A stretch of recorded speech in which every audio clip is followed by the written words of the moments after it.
as you are, you have never changed. Ancient of days, as old as you are, as old as you are, you have never changed.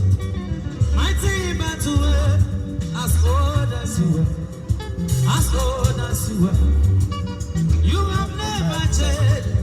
Mighty man in battle, as old as you are, as old as you are, you have never changed. Daddy Mo, ancient of days, as old as you are, as old as you are, you have never changed.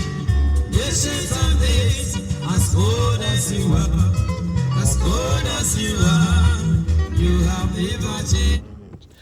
All right, greetings, well met humans, well wishers, and all. Hope everyone is doing fine. So yes, let's get on to this very, very interesting topic that I want to discuss with us today. You know, the church is a very beautiful place to talk about very beautiful things. But of course, here, as one of the unknown theologians, let me talk to us. Unfortunately, I don't carry microphone to sit in front of pulpit and preach the gospel. I don't know what kind of theologian I am. But leave that by the side. Now, there are a few things I would like to correct with different kind of theologies, going on. And there's this called cessationists, the people that believe that, the manifestations, the miracles, the offices, prophetic, apostolic, and all of that have come to an end, that there is no need for that because we have the Bible. All right, ladies and gentlemen, I want to tell you that stuff is a false teaching. It's not true. If I tell you something, God still speaks. The good thing is that God speaks in different ways. He can speak to you through reading the scriptures. Yeah. He can speak to you through, audible voices. He can speak to you through signs. Yes. And he can also speak to you through people, manifestations of things, through dreams and all of that. Just like in the olden days, he still speaks. You know the truth? Why you should know and believe that God still speaks? If God does not speak, it's useless for the devil to be speaking. Very useless, because why would the devil be speaking when God is not speaking? The Gospel of John was like, oh, they will hear my voice and they will follow me. The sheep knows me and all of that. And actually, theologically, categorically saying plainly, there's no place in the Bible that says that there's a cessation stuff. It's just some speculation. When the perfect come, imperfect will go, and all of that. Some theologians believe that they're talking about the compilation of the Bible and all of that. Those are just speculation. Don't mind those things.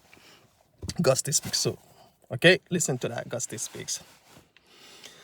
Number 2 thing that I want you to also know.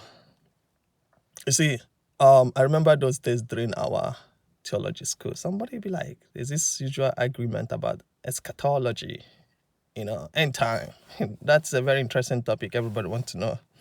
But it has really never bothered me. End time stuff have never really bothered me. Reason why it doesn't really bother me is because there are procedures, there are things that will happen that will herald the second coming of Christ based on a biblical concept. And I'm not so bothered about it because I'm not sure if I will live to see the next second. So why am I so bothered about all of those antichrists and all of that? There are so many antichrists over and over the years. Even until now, there's still antichrists and all those manifestations and signs and all of those things.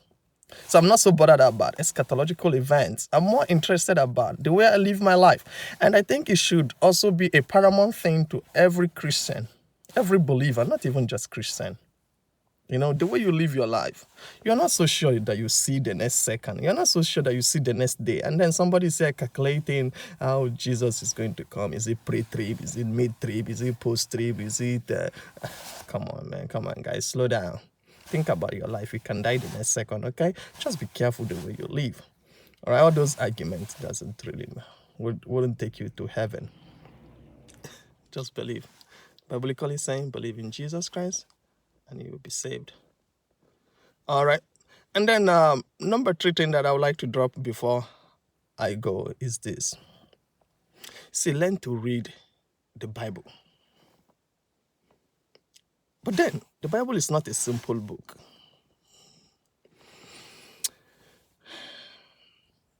took years to study the Bible, or it took me years to study the Bible, not just because I'm reading it, but the syntax, the Greek, the Hebrew, all those things. Forget those things. But the Bible is not a simple book. There are codes in the Bible that even if you read it and read it and read it and your eyes are not open, you can never understand what it's saying. You see that book like a double-edged sword? Really? So it is. That book can kill you and that book can save you. If you want to just use your mental acumen to read the Bible, you'll be flawed. You'll really be flawed. You want to be using, this is the Greek term, this is the Hebrew term, this is just that alone, you'll be flawed. You need the Holy Spirit to help you to read that Bible and understand it.